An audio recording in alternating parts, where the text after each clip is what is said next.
Bonjour à vous les amis, ici Jonathan Demier, j'espère que vous allez bien, j'espère que vous êtes en forme. On se retrouve aujourd'hui dans la tournée Sparte pour une nouvelle interview avec une championne extraordinaire qui va nous rejoindre en direct. Elle va nous rejoindre en direct du Canada, de Montréal. On va être en direct avec Gwendoline qui est une championne, 3 fois championne du monde de karaté, qui va nous rejoindre dans cette interview pour nous partager son histoire, son parcours, qui elle est, comment elle est faite pour en arriver là. Donc j'espère que vous allez bien, j'espère que vous êtes en forme. On est en train de se connecter. Je viens juste de me déplacer. Donc on va se mettre ici, normalement la connexion c'est ok. Alors je crois que j'ai reçu une petite invitation. Gwendo, alors est-ce que la connexion est en train de se faire? Salut Gwendoline! Ça va Salut, ça va super et bien? toi? Est-ce que tu m'entends? Tu me vois? Oui, moi, Magnifique. parfait. Alors Et attends, toi? je mets à fond. Impeccable. Comment ça va? Tu es en forme? Oui, super. Oui, ouais, très bien. Je suis très, très contente là qu'on puisse échanger ensemble aujourd'hui. Ça fait plusieurs mois que je l'avais pas Ben, fait, donc merci à toi, très Gwendoline. C'est contente. vraiment un grand plaisir que premièrement de te rencontrer et de pouvoir échanger avec toi sur ton riche parcours. En tant que sportive, tu as été 3 fois championne du monde de karaté, donc c'est pas rien. Donc vraiment bravo à toi pour ce parcours extraordinaire, aussi bien sportif que aussi humain, j'imagine. Et tu es aussi entrepreneur, c'est ça? J'ai vu que tu es Oui, entrepreneur et que exactement. tu es au Canada. C'est ça, à Montréal? Oui, c'est ça. Depuis Bon, ben, maintenant un tu an vas et pouvoir demi. nous partager tout ça. Je vais te laisser la parole. Je vous souhaite la bienvenue à toutes les personnes qui se connectent en ce moment. Mais écoute, la parole est à toi. Dis-nous aujourd'hui qui tu es, qu'est-ce que tu fais, comment t'en es arrivé là aussi dans un premier temps. Et puis on va échanger. Parfait. Donc, bon, bah, moi, c'est Gwendoline. Je vais avoir 24 ans d'ici quelques mois. J'ai commencé le karaté toute petite, donc j'avais 5 ans. Pour faire très court, à 12 ans et demi, j'ai quitté ma famille pour rejoindre un des meilleurs centres de formation de l'époque en karaté en France. J'ai très vite performé sur la scène nationale. Je pense qu'à 11 ans, j'obtenais mon premier titre de championnat de France. Et puis, depuis, bon, là, j'ai stoppé ma carrière, mais depuis, j'ai pas perdu un combat en France. Très vite aussi, j'ai été amenée à l'international. Je suis rentrée en équipe de France à l'âge de 14 ans. J'ai eu mon premier titre de championne d'Europe à 15 ans. Et ensuite, j'ai enchaîné avec mes 3 titres de championne du monde. Voilà, ça pour la petite histoire, donc le parcours sportif. Le karaté est devenu olympique juste pendant une Olympiade. Donc j'ai eu l'occasion, malgré le fait que je sois très jeune, de participer à cette belle aventure.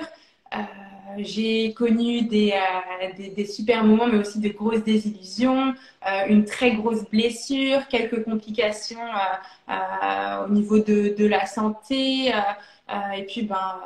Voilà, c'est un petit peu ça. Et puis là, depuis un an et demi, je suis rendue à Montréal. Donc, j'ai totalement stoppé ma carrière sportive et aujourd'hui, je suis à 100% dans Waouh! l'entrepreneuriat. 24 ans, c'est ça, Gwenoline, tu vois? Quel parcours C'est ça. extraordinaire. Bravo. Pas Pas encore, encore. 24 ans. Pas encore Encore un peu. 4 ans, mais Waouh, quel parcours extraordinaire. On va revenir sur tout ça. Encore bravo à toi. Donc, tu as commencé très jeune le karaté. Est-ce que c'est toi qui as voulu commencer ou est-ce qu'on t'a mis là pour faire un sport et puis ça t'a plu? Comment ça s'est passé pour toi? je viens d'une famille, à la base, on est 4 enfants, avec mes parents mon père, un ancien légionnaire, donc on est quand même c'était quand même assez dynamique à la maison. Tout le monde, c'était vraiment l'obligation de faire du sport à la maison. Tout le monde s'est mis au karaté en premier. Mon frère, ma sœur, mon père, ma mère. En fait, quand ma petite sœur et moi, on a eu l'âge, tout simplement, on s'y est mis aussi parce que de voir les grands, ça donne envie. Donc on s'y est mis et puis ben, au final, j'ai continué et puis tout le monde a arrêté petit à petit. Wow. Donc voilà. Incroyable, incroyable. C'est vrai que derrière chaque champion, il y a toujours un parcours extraordinaire. Il y a des gens qui vont commencer très jeunes comme toi, d'autres qui vont commencer bien plus tard. Euh, qu'est-ce qui te plaît dans ce sport quand tu es jeune? Est-ce que tu t'en souviens? Est-ce que c'est le sport que tu fais avec le plaisir? Comment tu vois ça quand tu es plus jeune? Oui, bah alors déjà pour commencer, j'ai commencé dans un tout petit club. Donc c'était mon père qui m'entraînait chaque jour quand il n'y avait pas entraînement en club.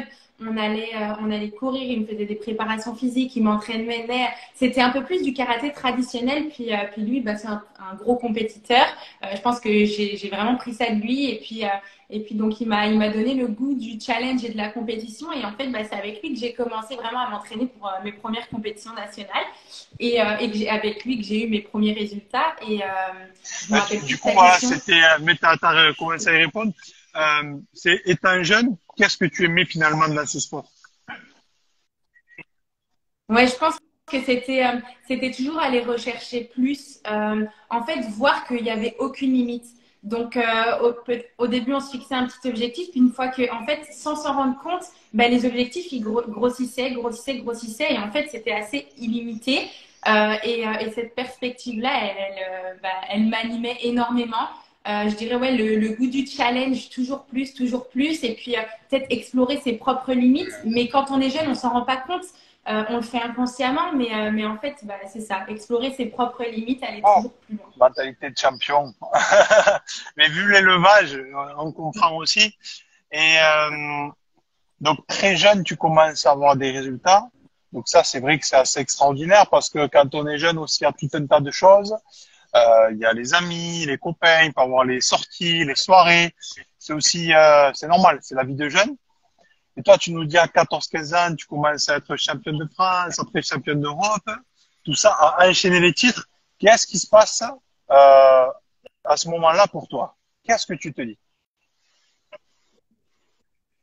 Ben, on va dire ma qualité, mais qui est aussi peut-être un petit peu mon défaut. Enfin, de toute façon, je pense que rien n'est tout blanc ou tout noir. Tout a du positif et du négatif. Mais on va dire que un point qui fait que je suis moi, c'est que quand je me lance dans quelque chose, c'est à 1000%. Donc quand j'ai quitté ma famille, je savais que c'était des gros sacrifices à faire, que j'allais mettre beaucoup de choses de côté. C'était pas pour après me retrouver à faire la fête avec mes copains, avec mes copines. Non, c'était vraiment. En fait, je voyais que ça. Il y avait que mon objectif. Et puis, j'avais pas peur de le dire, même plus jeune. Mon objectif, c'était d'être championne du monde. Et en fait, ben, quoi qu'il arrive, c'était comme une force à l'intérieur de moi qui me disait, je sais pas comment, mais ça va arriver. Et en fait, cette phrase-là, elle m'a vraiment conduit pendant plusieurs années. C'est, je sais pas comment, mais je vais tellement travailler que je vais y arriver. Et puis ça m'a vraiment poursuivi bah, tout le long des années jusqu'à ce que justement j'y arrive. Et, euh, et puis ben, quand je voyais en fait les gens partir, ben, aller jouer avec leurs copains, sortir pour un anniversaire, etc. Et ben moi non en fait, moi ben, ça me faisait de la peine, je loupais tout ça. Et au final, ça m'a conduit bah, de pas bah, de mettre totalement ce côté social-là en fait de côté. Mais en fait, bah, tant que tu sais pourquoi tu le fais, bah, tout est plus clair et tout est plus facile. Et en tout cas, sur le moment, tu n'as pas l'impression de faire de sacrifices parce que c'est logique pour toi. Tu sais où tu veux aller. Ok, bah maintenant, je sais où je veux aller, comment je fais pour arriver là. Bah, c'est sûr que c'est pas en sortant avec les copains, avec les copines, bah, Wow. que je vais y arriver. Vraiment, bravo. C'est très remarquable parce que quand on est jeune, mais j'imagine que l'entourage t'a aussi aidé d'avoir cet entourage sportif, ton papa, ta maman, peut-être à garder ce cap. Ouais, totalement. Euh, au, au-delà de ça, même, je suis quelqu'un de très, très rêveur. C'est-à-dire, depuis toute petite, j'ai plein de rêves et puis je fais rire tout le monde parce que moi, plus tard, je ferai ça, oh, j'aurai ci, j'arriverai à être cette personne, etc. Et en fait, ben, ça, au début, ça faisait rire beaucoup de monde parce que on se dit, OK, bon voilà, mais en fait, mes parents, bah, ça les a aussi fait rire. Mais par contre, ils ont toujours été à 1000% avec moi. Et quand je leur disais, en fait, il y a toujours eu une connexion et une confiance. Et je sais que sans eux, ça n'aurait pas pu être possible. Parce que je pense qu'il y avait besoin de cette confiance, qu'ils me fassent confiance, en fait, pour arriver là où je voulais aller. Et en fait, ça marchait comme ça. C'était, OK, moi, je veux être là. Et ben, mes parents, OK, bah, saisis ta chance. Par exemple, si c'est partir, au final, j'étais partie à 12 ans et demi de chez mes parents. Ma mère, forcément, c'est beaucoup de choses là. C'est une grosse épreuve pour des parents de voir leur enfant quitter jeune. Mais ils savaient pourquoi et en fait, ils voulaient pas être un frein. Ils voulaient être là justement pour m'accompagner au plus haut du mieux qu'ils peuvent et de tout mettre en fait en place pour que j'y arrive. Donc en soi, voilà. Moi, je pense que la confiance de mes parents et puis le fait qu'ils m'accompagnent tout du long, ça a été un énorme boost pour moi pour arriver à mes Très, très objectifs. beau. Très, très beau. Et bravo à toi, est-ce que tu partages? Parce que tu soulignes plein de choses très importantes. Parce que c'est vrai, quand on se lance dans le sport, on veut se prouver des choses à soi-même. Des fois, on veut prouver pour nos parents, pour l'amour, la reconnaissance. Et c'est vrai que toi, comme tu le dis, d'avoir ça déjà, ça permet de se concentrer sur l'essentiel. Du coup, qu'est-ce qui fait que tu vas devenir champion du monde? Quand tu vois ta progression, qui est quand même extraordinaire d'avoir des résultats aussi jeunes, qu'est-ce qui, selon toi, t'a donné ces résultats? Euh, le fait que, et ça aussi je le partage aussi avec ma famille, c'est le fait que rien n'est impossible et que j'ai pas peur de me fixer des objectifs qui seraient peut-être inatteignables pour certains. Et en fait, moi, par exemple, si on me dit non, mais Gwendoline, c'est pas possible pour X et Y et Z raisons, je vais leur dire ok, d'accord, je comprends ce que tu me dis, c'est vrai ce que tu me dis, ça c'est pas possible pour telle et telle raison, mais je vais quand même essayer. Et je fonctionne vraiment comme ça. Je suis pas idiote. Je sais que t'as raison. Là, ça va pas marcher pour telle et telle raison. Par contre, je vais essayer parce que si j'essaye pas, je le serai. En fait, je le serai jamais. J'aurai toujours un doute au fond de moi en me disant ah mais peut-être que si j'avais tenté, j'y serais arrivée. Yes, comme tu dis, c'est peut-être pas possible pour quelqu'un, mais pour nous, si c'est possible à l'intérieur de nous-mêmes, on peut essayer. Et qu'est-ce qui se passe quand tu deviens champion du monde pour toi? C'est à quel âge? Qu'est-ce qui se passe dans ta vie, à l'intérieur de toi? Alors, mon premier titre de championne du monde, c'était que je me- c'était en 2015. Donc, j'avais 15 ans. Euh, ah oui, c'est bien de se replonger dans ces souvenirs parce que ça fait longtemps quand même. Alors, tout le monde pense que c'est incroyable, que en fait, tu es super excité, etc. Et je pense que c'est le cas pour certaines personnes. Mais alors, pour moi, j'ai été habitée par un tout autre sentiment. C'était en fait plus En fait, j'étais rassurée. C'était vraiment comme. Je me disais, c'est bon, je l'ai fait. Mais en fait, c'était et c'est super bizarre de le dire parce que d'un autre côté, ça peut paraître très ambitieux et pas du tout humble. Mais en fait, dans ma tête, quand je fais championne du monde, je me dis, en fait, oui, mais c'est normal. C'est quelque chose de normal. Tu sais, je m'entraîne depuis des années pour ça. C'est normal, en fait. Donc, il n'y a pas une excitation particulière de l'avoir fait. C'est plus comme tous les nerfs, puis tout se relâche, en fait, en disant, c'est bon, je peux souffler, j'ai réussi à atteindre cet objectif-là. Mais en fait, au final, ça change peut-être plus d'apaisement, mais en soi, je le savais que je pouvais le faire. Je me suis entraînée pendant des années pour le faire. Je ne me suis pas entraînée en me disant, peut-être qu'un jour ça arrivera. C'est je me suis entraînée en me disant que ça va arriver. Donc au final, j'étais préparée à ce que ça arrive.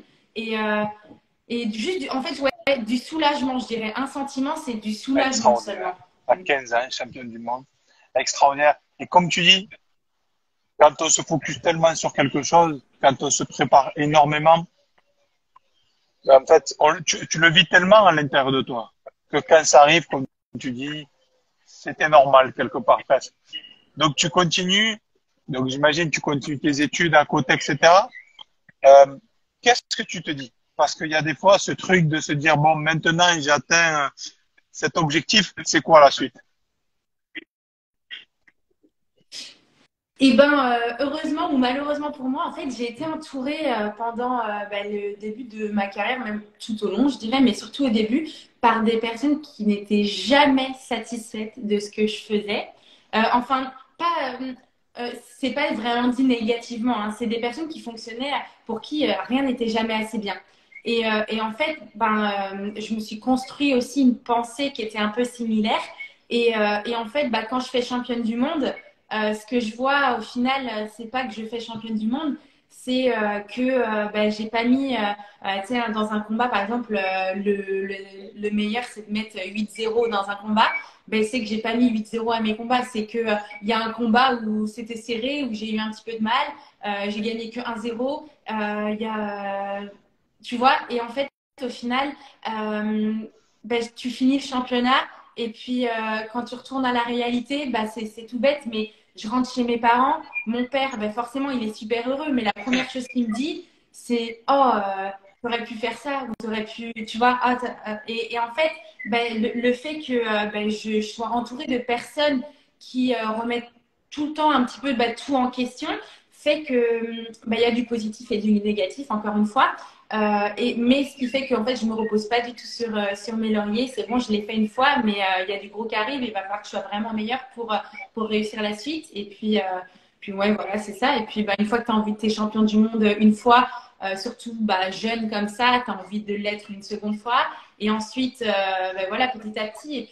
Puis après, je dirais que pour mon troisième titre, c'est un petit peu différent parce que là, j'étais plus dans une recherche d'identité, je dirais, et plus que dans une recherche de résultats, plus de me dire, OK, qui je suis et qui j'ai envie d'être. Et là, c'était un petit peu différent, là, cette transition sur ce troisième championnat.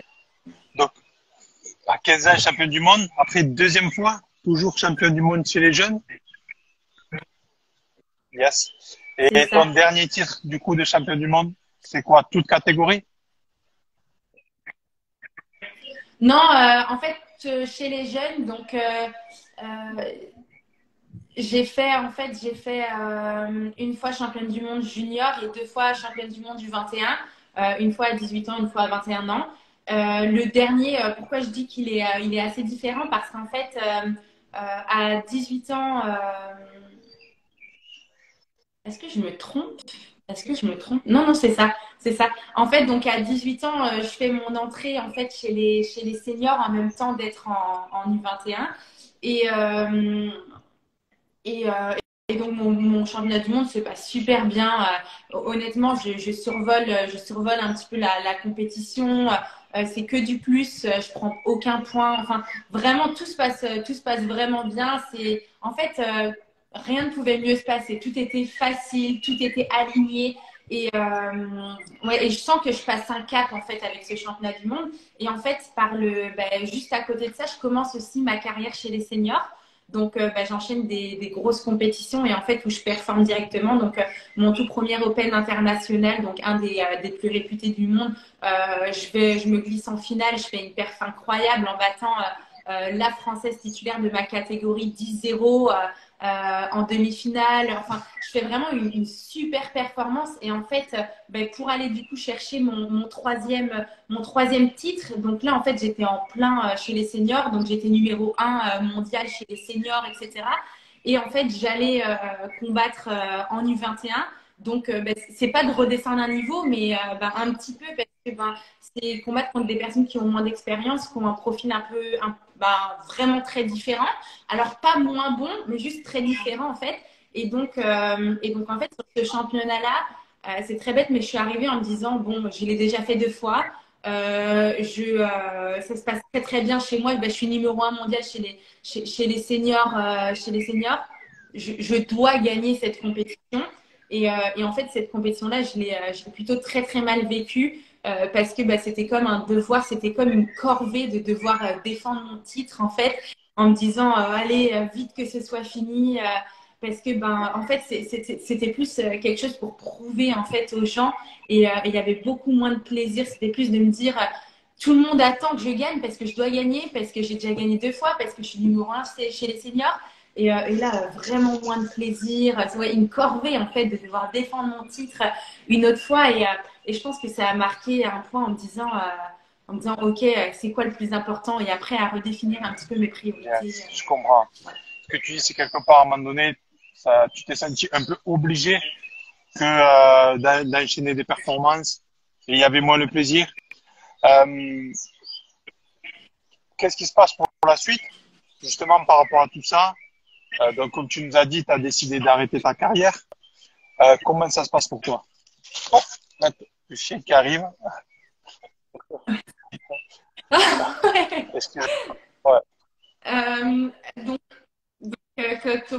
pourquoi, ben, comment ça s'est passé là, l'arrêt de ma carrière? Donc, en fait, à 18 ans, donc, en fait, à mon entrée chez les seniors, donc, dès ma première année, je fais numéro 1 mondial.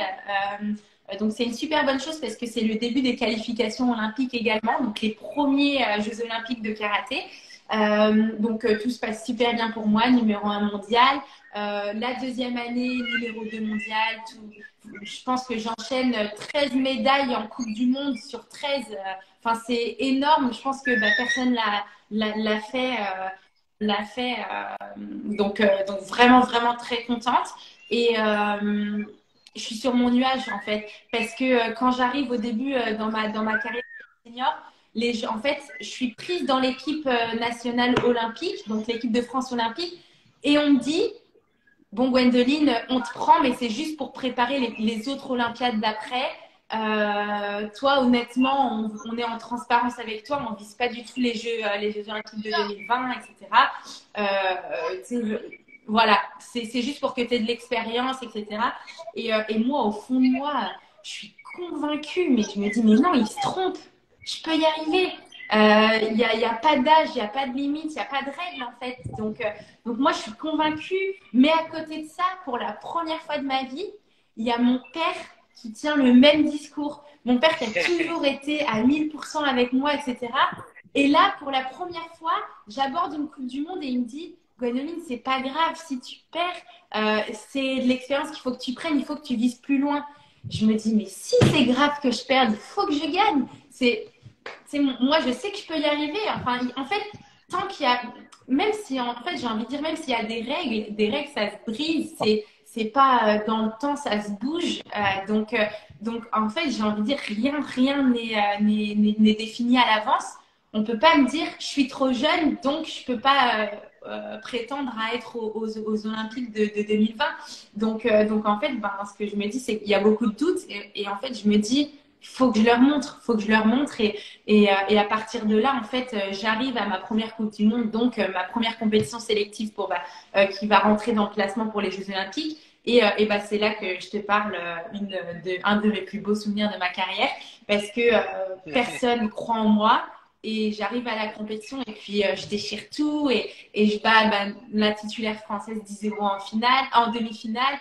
Je fais des compétitions, je fais des combats incroyables et puis au final je fais deuxième de la compétition, mais face à la numéro 1 actuelle à l'époque de la catégorie et sur un match très serré. Enfin, c'était incroyable. Il y avait tout le public français en plus parce que c'était à Paris. Il y avait tout le public français, le gymnase rempli qui était pour moi et puis qui m'a aussi découvert sur cette compétition. Et en fait, à partir de là, j'enchaîne le mois d'après une autre compétition où là, cette fois-ci, j'ai une autre Coupe du Monde où je gagne. Pareil, à l'identique, une très très belle compétition. Ensuite, je réenchaîne une autre Coupe du Monde où là, cette fois-ci, je tiens encore une médaille. Et donc en fait, je montre que si je suis là, et peu importe mon jeune âge, je vais prétendre comme tout le monde au titre olympique. Et puis de là commence en fait l'aventure olympique pour moi. Et tout se passe bien jusqu'en 2020. Donc, dernière Coupe du Monde avant le Covid, avant donc le confinement, etc. C'était à Dubaï, donc une compétition que j'avais déjà gagnée 2 fois, une Coupe du Monde que j'avais déjà gagnée les 2 années précédentes, si je ne me trompe pas. Et, donc, j'arrive à la compétition. J'étais en lice pour avoir la médaille. J'ai gagné mon combat. Et puis, ben là, rupture des ligaments croisés. Donc, c'est assez rigolo parce que quand je dis ça, en fait, on en parlait encore hier avec mon conjoint. C'est rigolo parce que souvent, les gens disent oh, moi, j'aurais été champion de foot si je m'étais pas fait les croisés, etc. Donc, je veux vraiment pas dire j'aurais fait telle chose si j'avais pas été blessée. Parce qu'en fait, c'est une super aventure qui s'est offert à moi, la blessure. C'était une très belle, au final, j'en retire énormément de positif de cette période. Mais ça a tout changé, ça a tout redistribué les cartes. Ok. Donc, de cette blessure, donc quelque part, ce que tu nous dis, tu es au top, tu montres sans cesse que tu es au top, malgré qu'on te dit que tu es jeune, etc. Et juste pour rebondir sur ça, avec le recul, qu'est-ce qui fait que, selon toi, tu gagnes? Qu'est-ce qui fait que tu gagnes? Est-ce que c'est l'état d'esprit, la préparation? Qu'est-ce qui fait que toi, tu as de plus que les autres? Qu'est-ce qui fait que j'ai de plus que les autres? Je pense que j'ai réussi à rendre les compétitions faciles. Alors plus ou moins parce qu'il y a tellement d'éléments extérieurs qui peuvent arriver que t'es jamais sûr de gagner, t'es jamais sûr de faire une perf. Mais j'étais rendue à un point où je me dis, Gwenaëlle, si t'es toi-même, tu vas gagner ou au moins t'auras la médaille en fait. Donc en fait, c'était vraiment, j'étais alimentée par des pensées tout le temps. C'est Gwenaëlle, fais-toi plaisir, tout le temps, tout le temps. Et puis j'ai travaillé avec certains préparateurs mentaux, dont un qui m'a beaucoup apporté. Et en fait, le point numéro un, c'est j'ai tellement travaillé toutes ces années. Et puis, je pense aussi qu'il y a ce petit quelque chose, parce qu'il y a des gens qui travaillent que pendant des années et puis qui y arriveront jamais. Mais je pense que j'ai tellement travaillé et puis j'ai eu ce petit quelque chose en plus. Et en plus, mon travail a toujours été alimenté par la passion, le plaisir et puis par mon instinct aussi. Ce qui fait qu'au final, j'ai rendu en fait tout ça facile. Et, et puis, ouais, j'avais juste à me dire, Gwenaëlle, sois toi-même et fais-toi plaisir pour rendre les choses faciles. Et c'est d'ailleurs la plus grosse difficulté que j'ai eu à gérer pendant ma préparation olympique, c'était justement le fait de ne pas me perdre en fait dans ça, de ne pas me perdre dans les victoires et puis dans les compétitions qui s'enchaînent parce que à partir d'un moment en fait où tu gagnes, tu réussis, après tu dis ok, il faut que je refasse tout à l'identique. Qu'est-ce que j'ai fait la fois dernière pour que ça marche? Il faut que je refasse ça.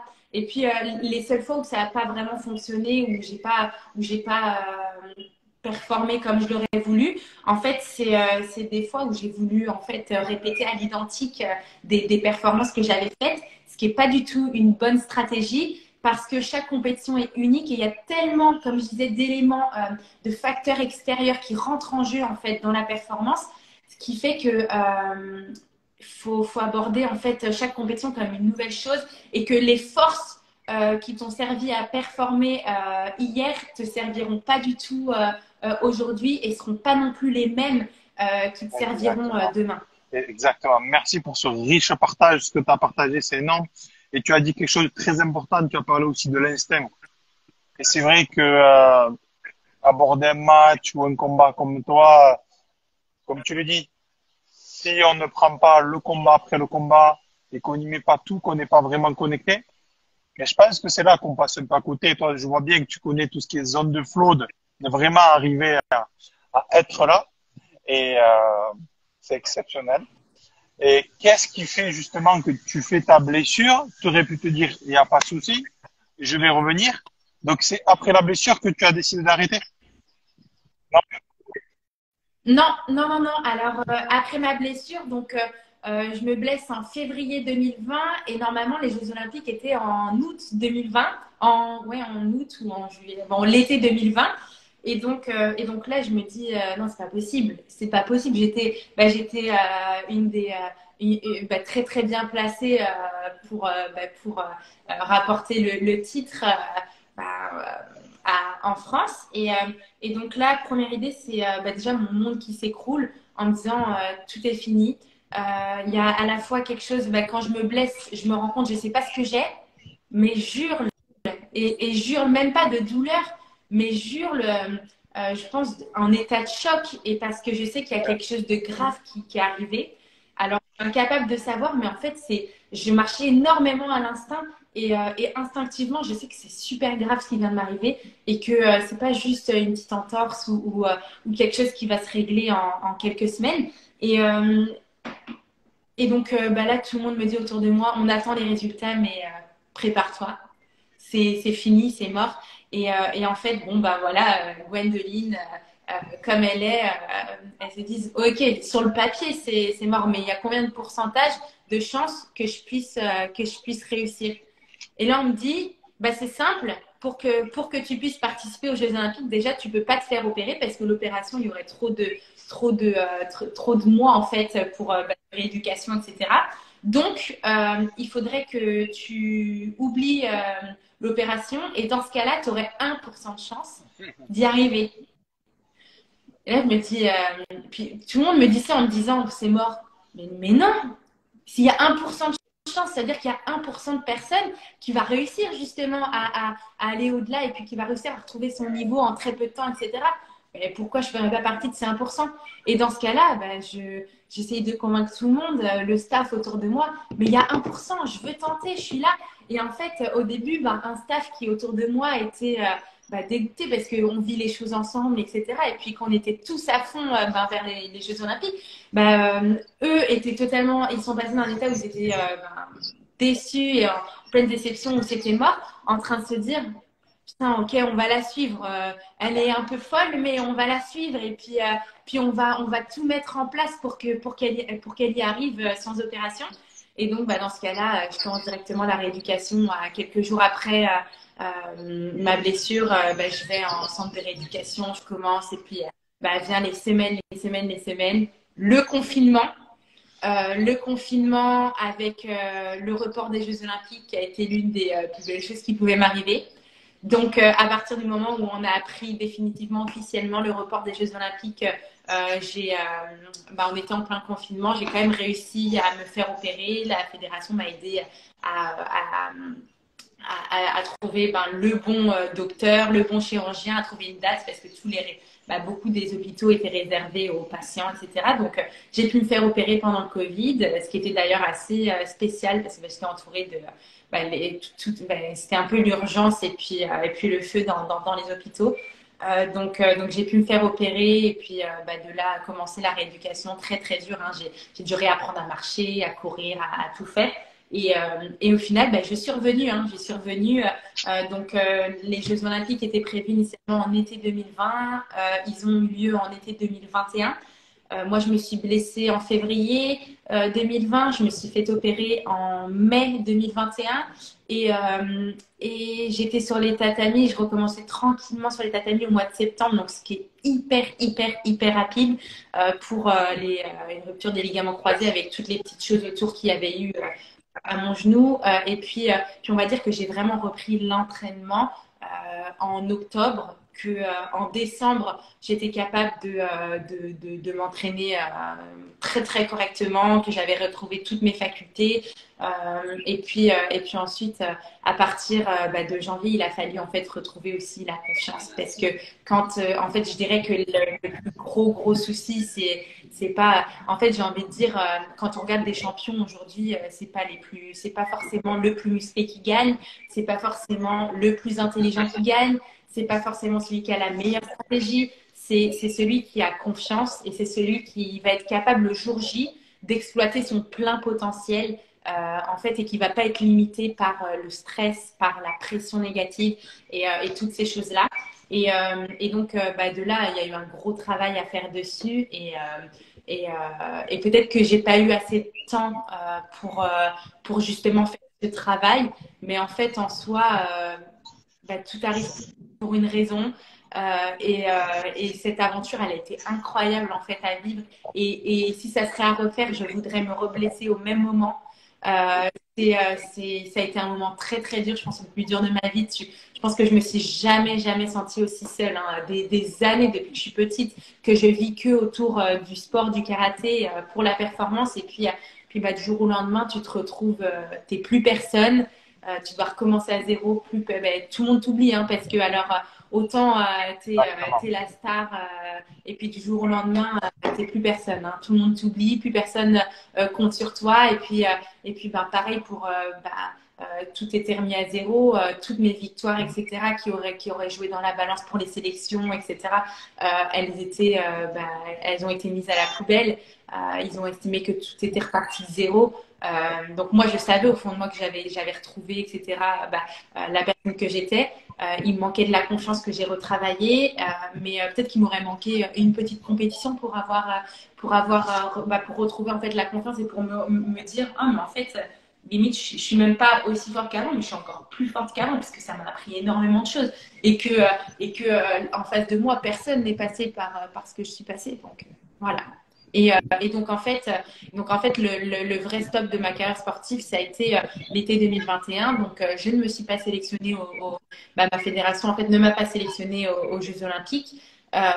Et à partir de là, j'ai même eu un petit conflit avec eux, un vrai conflit avec eux.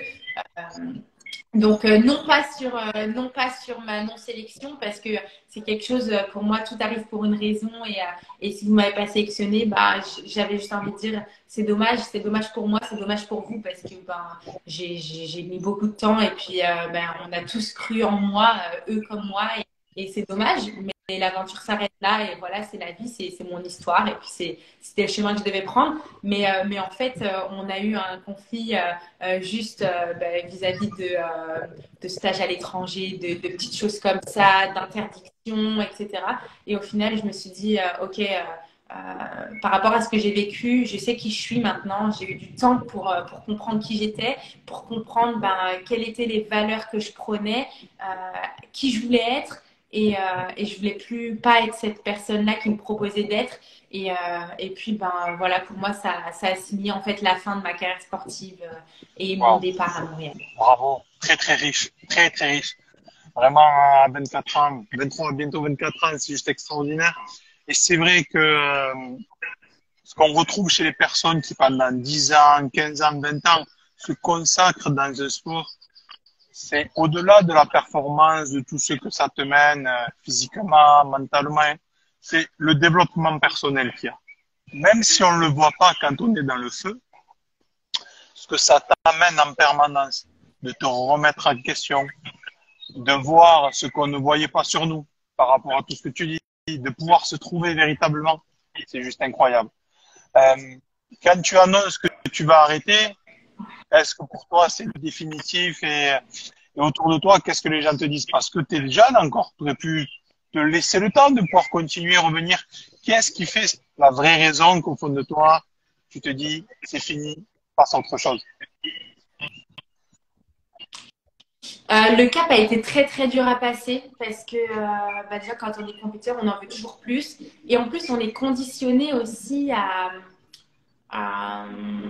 à être impacté aussi par tout ce qui nous entoure. Mais ça, c'est pas seulement les sportifs, mais c'est en fait, on devient un peu ce que les gens veulent qu'on soit au lieu d'être ce qu'on veut vraiment être. Et, euh, et, euh, et ce qui se passe, c'est que les gens autour de moi, que ce soit même sur les réseaux, parce que j'ai acquis une jolie communauté, que ce soit voilà, le public sur les compétitions, etc. Les gens me voyaient comme Gwendoline, la championne de karaté, enfin la sportive. Et en fait, avaient oublié que Gwendoline, c'était pas seulement ça. Gwendoline, c'était aussi quelqu'un qui appréciait énormément les moments en famille. C'était la copine, c'était la sœur, c'était la fille. C'était tout ça en même temps, en fait. Et puis, c'était l'entrepreneur. En fait, les gens avaient oublié que en fait, me donnais pas le droit de rêver à autre chose. Et puis, pour les derniers mois, en fait, avant l'arrêt de ma carrière sportive, c'était très dur pour moi dans le sens où, en fait, je me sentais bloquée dans une situation, en fait, qui n'était pas celle que je voulais. Et je me sentais obligée d'être quelqu'un que je n'étais pas. C'est-à-dire que on m'obligeait à me dire, Gwendoline, non, sur les dernières compétitions, non, mais le plus important, c'est pas de prendre du plaisir, c'est de performer. En fait, on s'en fout de prendre du plaisir, on prendra du plaisir après.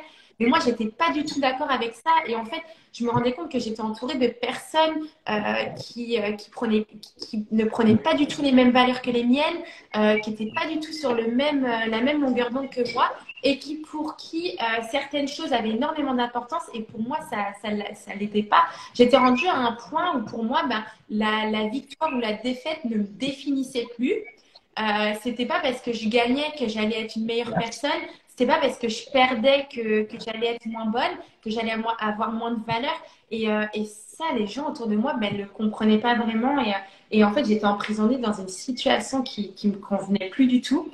Alors en fait, la situation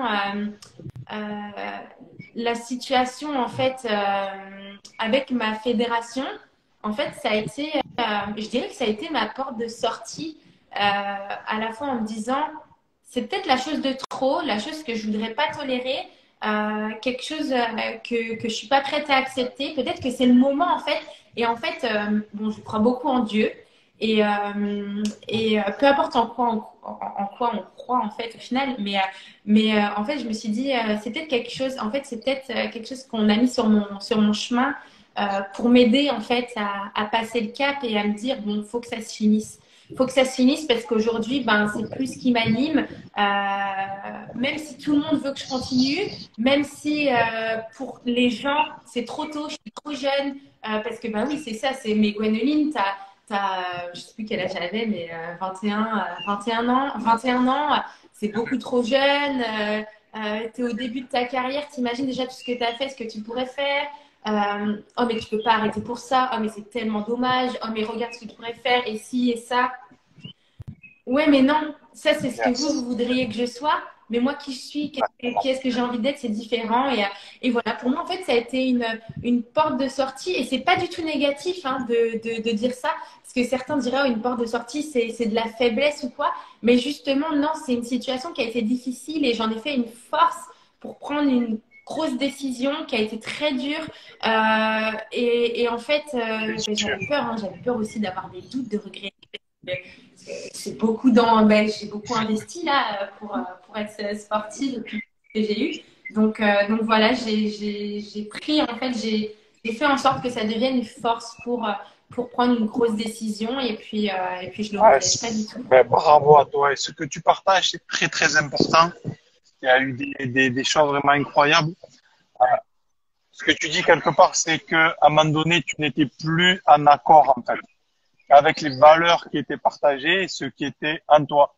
Des fois, des gens vont te partager des valeurs qui sont simplement des mots, mais n'ont pas la même définition entre elles et toi. Moi, c'est exactement ce qui s'est passé dans le rugby aussi. J'en ai fait 15 ans, sauf qu'à un moment donné, par exemple, le mot respect, le mot partage, on n'avait pas la même définition de concevoir les choses. Alors, moi aussi, j'avais une grosse blessure à 25 ans et j'ai arrêté mon contrat et j'ai dit stop, tant pis. Je ne reviens pas. Il y avait la santé, mais il y avait à un moment donné, pareil, toutes les valeurs, on n'était plus sur le même chemin. Et c'est vrai que c'est quelque chose d'important. Et souvent, la blessure, elle est là pour signaler quelque chose, en fait, qui ne va pas. Oui, totalement. Avec le recul maintenant, qu'est-ce que le sport t'a apporté? S'il y a 2-3 choses, qu'est-ce que ça t'a apporté dans ta vie de tous les jours aujourd'hui? Je pense que ça m'a apporté une certaine confiance. Alors, je pense qu'il faut quand même séparer le fait d'avoir confiance en soi, d'être sûr de soi et d'avoir confiance en soi. C'est-à-dire que je suis pas du tout sûre de moi. Au contraire, j'ai énormément de doutes et je me remets énormément en question. Mais par contre, j'ai confiance en qui je suis. Et ça, c'est sûr, ça n'a pas toujours été le cas. On ne se sent jamais assez bien, etc. Et en fait, on ne sait pas vraiment qui est-ce qu'on doit être. Et en fait, j'ai compris que je devais être celle que j'étais vraiment à l'intérieur de moi et que je ne devais pas essayer de faire plaisir aux gens. Je ne devais pas essayer d'être une copie conforme de la perfection ou quoi que ce soit. Alors, c'est un travail à faire chaque jour. Mais je dirais que ce que ça m'a le plus apporté, c'est d'apprendre à savoir qui j'étais, qui je voulais être et peut-être de me détacher un petit peu des exigences des autres, même si c'est pas évident. Même si, par exemple, il y a quelques mois, par exemple, j'ai eu un petit moment où je me suis dit, où je vivais mal, en fait, le fait de plus être une star, entre guillemets, pour certaines personnes. Euh, mais encore là, je me suis dit, Gwenoline, c'est ta vie, c'est pas celle des autres. Et puis, crois-moi, tu arriveras à redevenir star dans autre chose parce que bah, tu es comme ça et que tu travailleras toujours aussi dur. Et puis, et puis, je me suis rendu compte aussi avec le sport que ce que j'avais appris dans le sport, que la rigueur et la détermination et la persévérance que j'avais dans le sport, en fait, elle pouvait me servir partout, donc dont l'entrepreneuriat, puisque bah, aujourd'hui, ben, j'entreprends pas mal et donc voilà, je Wow. dirais que c'est ça. Ouais. Ah, et puis si je pourrais rajouter une chose, avoir confiance en personne. Et ça, dur, c'est dur, surtout pour les personnes qui, comme moi, ont tendance à avoir besoin d'avoir confiance aux gens et avoir besoin de sentir beaucoup d'amour autour de soi, de se rendre compte qu'on peut avoir confiance en personne. Mais en fait, et c'est pas quelque chose de négatif ou un jugement hein, que je fais par rapport aux autres, oh, je peux pas lui faire confiance ou quoi que ce soit, mais en fait, de comprendre que chacun défendra toujours ses intérêts personnels, bah ça c'est un petit peu dur. Mais une fois qu'on le comprend, bah, ça t'apprend aussi beaucoup de choses et ça te permet aussi d'avancer plus vite. Bien sûr. Euh, Par rapport à ce que tu as dit, c'est vrai que quand on a été sportif de haut niveau, on s'est habitué à certains privilèges, on s'est habitué à aimer, à aimer ce que l'on a construit. C'est normal. On a construit toute une vie sur ça. Et ce travail-là de quelque part de deuil, d'arriver à dissocier ce sportif de qui on était et ce que l'on est vraiment, ça peut prendre du temps. C'est quelque chose Ouais, qui peut prendre du temps, mais c'est totalement. ce qui nous permet aussi de, quelque part, quand on n'est plus rien, entre guillemets, de devenir qui on est. Et, et ça, quasiment tous les Mm. sportifs de haut niveau traversent ça. Il y en a qui, sur leur chemin, avec l'expérience, ont anticipé. Bien souvent, quand même, quand tu arrêtes tout ça, il faut du temps pour vraiment pouvoir se trouver. Et est-ce que c'est une des raisons qui t'a fait partir à Montréal, de commencer toute autre chose ou pas du tout? Ouais, totalement. J'avais envie justement de pouvoir dissocier la Gwendoline championne de karaté et puis la Gwendoline de qui j'étais vraiment. Et c'était très compliqué de rester déjà en France parce que, bah, par exemple, c'est tout bête, mais l'été justement de l'arène de ma carrière sportive, ben, je vais au mariage d'une copine, je rencontre à l'aéroport une petite fille bah, toute mignonne mais qui veut faire une photo avec moi. Je me dis que je suis pas très connue, mais dans le monde du karaté, je suis connue. Donc bah, en fait, le monde du karaté, il y a beaucoup de gens qui font du karaté en France. Et en fait, ben voilà, je vais manger une glace l'été avec mes parents. Bah, il y a quelqu'un qui m'aborde, etc. Mais en fait, bah, le problème, c'était qu'on m'abordait. Ben, c'est pas qu'on m'aborde, mais c'est qu'on m'aborde en me situant seulement en tant que championne de karaté et pas en fait, mais non, je suis autre chose que ça. Et je pense que j'avais besoin en fait de totalement changer d'air, de totalement ben, changer de vie en fait, pour me dire, bah en fait, pour en quelque sorte Bien faire sûr. mon deuil, en fait. Parce que je pense que c'est un deuil à faire. Voilà, c'est le deuil d'une vie, d'une première vie à faire. Ben, comme par exemple, j'ai dû faire mon deuil de quitter ma famille, de me dire, bon, bah, voilà, ma vie maintenant avec ma famille, c'est fini. Quand j'avais 12 ans et demi, bah là, j'ai dû refaire un deuxième deuil en me disant, bon, bah, voilà, c'est fini. J'abandonne un petit peu, je laisse de côté, je laisse mourir un petit peu cette Gwenaëlle championne de karaté, puis je la fais renaître dans autre chose. Et donc voilà, c'est mon départ à Montréal. Puis même mon conjoint qui bah, voulait lui partir aussi depuis longtemps à l'étranger. Montréal, c'est une ville où on parle aussi un petit peu bah, on parle français et anglais. Donc c'était assez facile, on connaissait un petit peu. Et voilà. Bravo à toi. Et merci Gwendoline pour ce partage extraordinaire. Et est-ce que tu te plais à Montréal? Est-ce que vous êtes bien?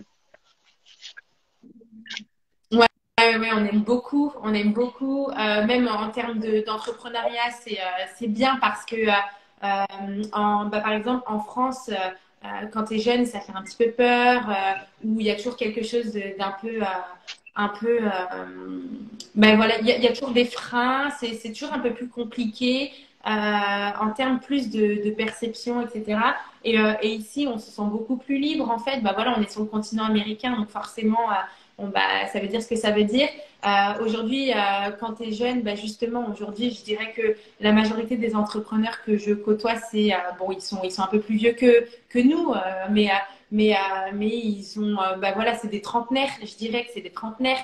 Donc moi, j'ai 23 ans, je me sens pas non plus trop à l'étroit. Les gens te font confiance, te donnent ta chance.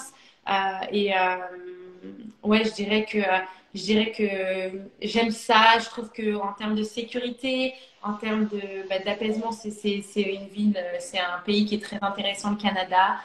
Peut-être que je resterai pas toute ma vie au Canada. En tout cas, ça me plaît bien. Je me vois sur le long terme. Je me vois continuer à entreprendre.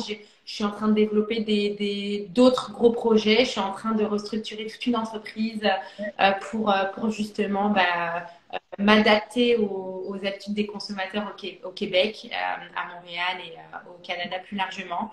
Donc, en termes d'entrepreneuriat, ouais, je me vois bien rester au Québec et au Canada. Magnifique. Ouais. Mais bravo à toi, Gwendoline. 23 ans, ce riche parcours. Voilà une autre vie qui commence pour toi, même si tout est lié, parce que notre histoire, c'est notre histoire. Elle nous appartient. C'est juste nous, l'histoire qu'on se raconte à l'intérieur de nous-mêmes. Et tout nous sert, en fait, dans la vie. Mais merci pour ton partage extraordinaire. Yes. J'étais ravi. Tu es une personne incroyable avec un super état d'esprit. Cette interview, elle va rester disponible. Elle restera enregistrée sur Instagram et repartagée sur YouTube. Comme ça, on pourra partager ton magnifique parcours et ton histoire incroyable. Merci beaucoup, Gwendoline. Génial. Avec plaisir. J'espère que j'ai pas trop parlé parce que je suis une pipelette. Je T'es parle là tout pour le ça? temps. Ouais. Pas tous. Merci à toi, Gwendoline. Et très belle journée. Et puis, on reste en contact. À bientôt. Merci. À Ciao. bientôt. Bye.